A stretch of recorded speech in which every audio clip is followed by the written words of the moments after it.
बिस्मिल्लाहिर्रहमानिर्रहीम, अस्सलाम वालेकुम and welcome to stars academy 6 road campus Rawalpindi TNT session MD-CAT 2025 और ये टेस्ट है हमारा TNT 3 जिसका टॉपिक है आर्टिकल। तो हम अभी डिस्कस करने जा रहे हैं, चलते हैं अपने पहले MCQ की तरफ। However heretical he might be about the Boyers, he was an orthodox about Mr. Lloyd George and the famous budget। इसके अंदर एक दो चीजें आपको इंपॉर्टेंट हैं जो समझनी है। हेरिटिकल ये आपका एडजेक्टिव है, बोयर्स नेशन है, तो नेशन के लिए तो हम दा लगाएंगे। एडजेक्टिव है, ही इज इंटेलिजेंट कहते हैं, ही इज एन इंटेलिजेंट हम नहीं कहते। एडजेक्टिव जब हम यूज करते हैं तो उसके साथ अब आ या एन नहीं लगाते हैं। आ एन लगता है, आर्टिकल लगता है किसके साथ? नाउन्स के साथ। He is an intelligent student जब आप कहते हैं तो वो एक्चुअली जो आर्टिकल होता है वो स्टूडेंट की वजह से लगाते हैं हम। तो यहां पे ये सही है, जीरो आर्टिकल होगा, एन ऑर्थोडॉक्स नहीं होगा। Orthodox is also an adjective, तो एडजेक्टिव के साथ हम एन नहीं लगा सकते। द फेमस बजट क्यों लगाया है? जब भी आप किसी प्रॉपर नाउन को, ये नाम है, हम कहते हैं द इमॉर्टल शेक्सपियर। जब भी आप किसी प्रॉपर नाउन को आप मॉडिफाई करेंगे किसी एडजेक्टिव के साथ तो उससे पहले आप दा लगाएंगे, ये भी इंपॉर्टेंट बात है। तो बजट बंदे का नाम है यहां पे, लेकिन फेमस इसके साथ इसको मॉडिफाई कर एक एडजेक्टिव, तो इसलिए इसके साथ हम दा लगाएंगे। नेक्स्ट MCQ की तरफ आते हैं। So he went on with the Latin speaking a little louder amid the reverberating crashes of the guns and the shrill whine of anti-aircraft shell। Chips में से है, मिस्टर चिप्स में से। ही went on with the Latin नहीं होगा, clearly speaking लिखा हुआ है। इसका मतलब है कि हम यहाँ पे इसको एज ए लैंग्वेज यूज कर रहे हैं। लैंग्वेज को जब भी आप यूज करेंगे आप द नहीं लगाएंगे, लैंग्वेज के साथ हम जीरो आर्टिकल लगाते हैं। हम लिखते हैं ही स्पीक्स फ्रेंच या ही स्पीक्स चाइनीज, हम कहेंगे। लैंग्वेज के साथ हम आर्टिकल नहीं लगाते, एक सूरत में लगाते हैं। हम कब लगाते हैं? जब लैंग्वेज का वर्ड फॉलो कर रहा हो नाम के बाद। लाइक जब भी आपने नाम लिखा आप लिखेंगे the Chinese language is not easy to learn.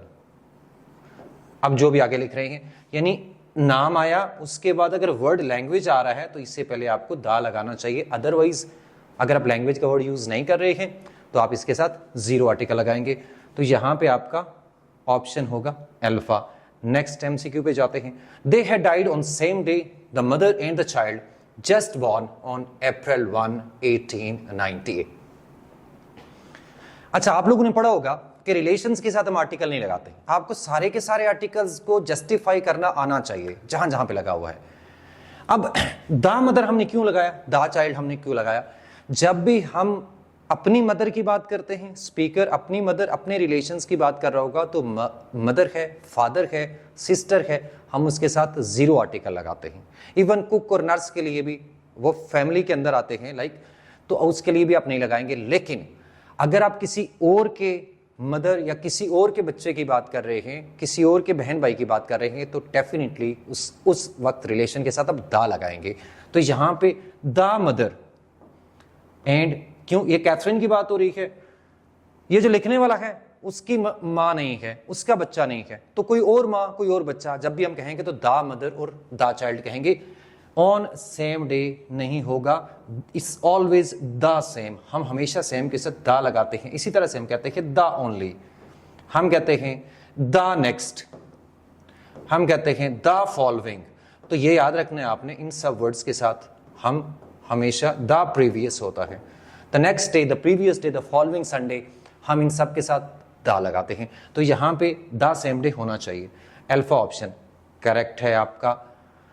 The next day he was in bed with the bronchitis and stayed there till after Christmas.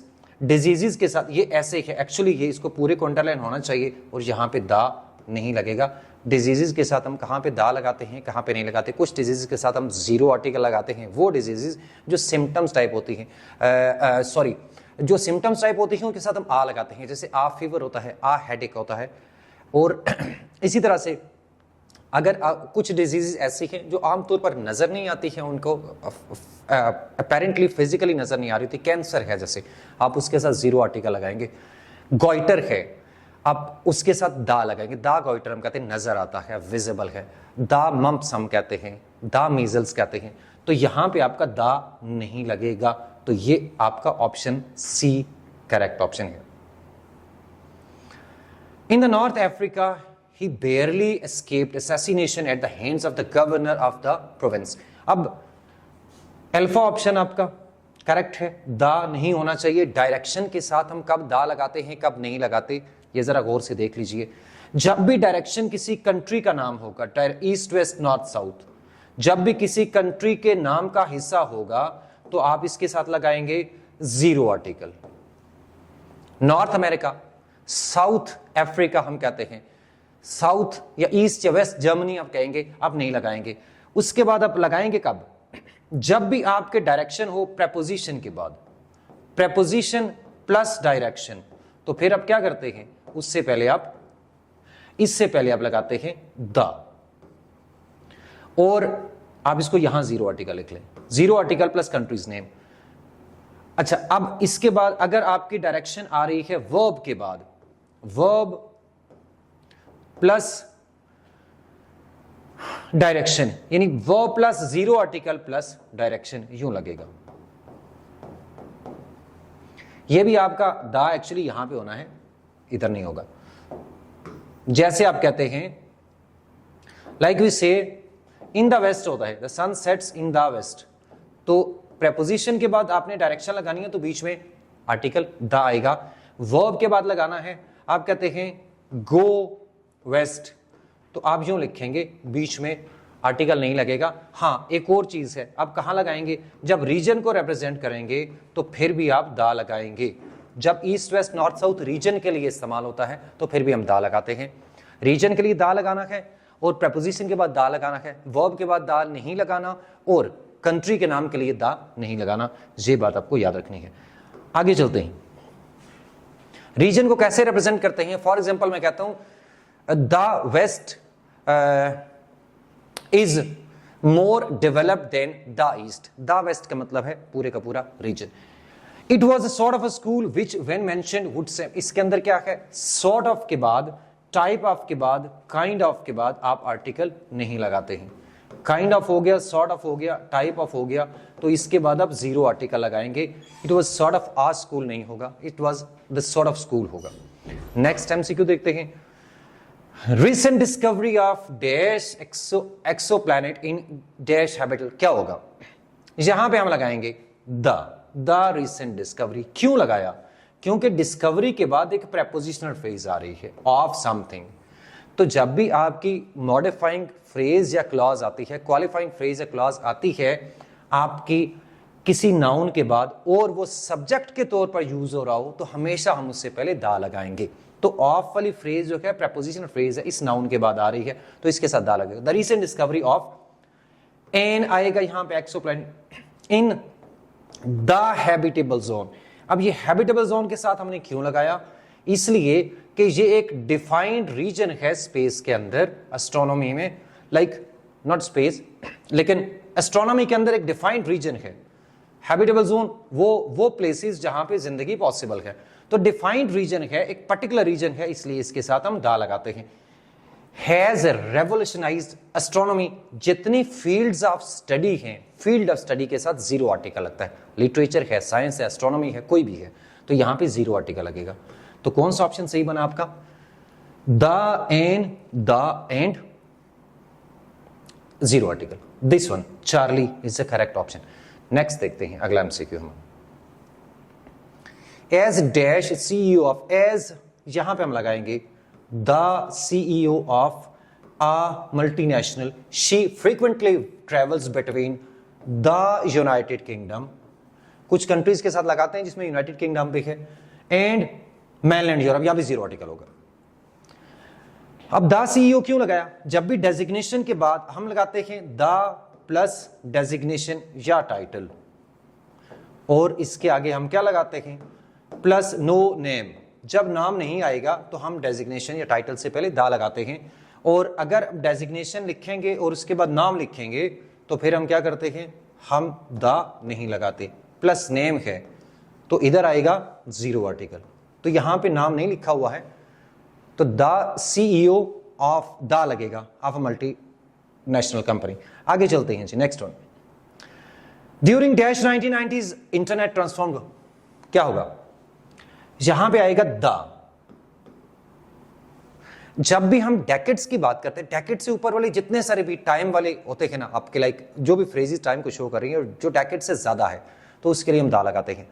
आप अगर आप 90s कहते हैं दा 90s होगा, 1990s कह रहे हैं फिर भी दा 90s होगा, सेंचुरी को कहते हैं तो दा 19th सेंचुरी होगा, अगर आप पूरी के पूरी किसी एज को कह रहे हैं तो दा मिडल एजेस होगा।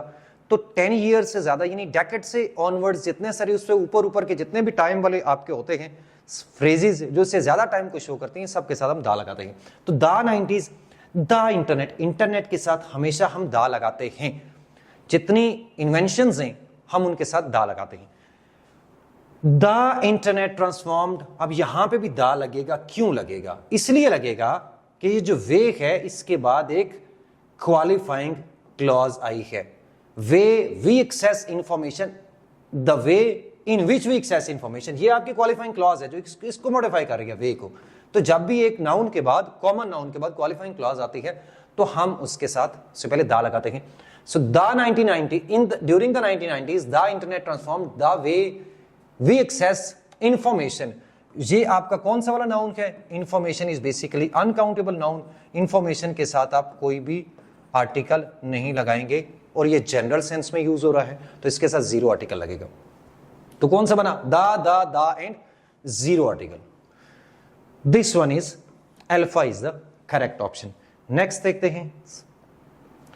That's all. सो ये आपके 9 MCQs से इंग्लिश के। मिलते हैं TNT 4 में।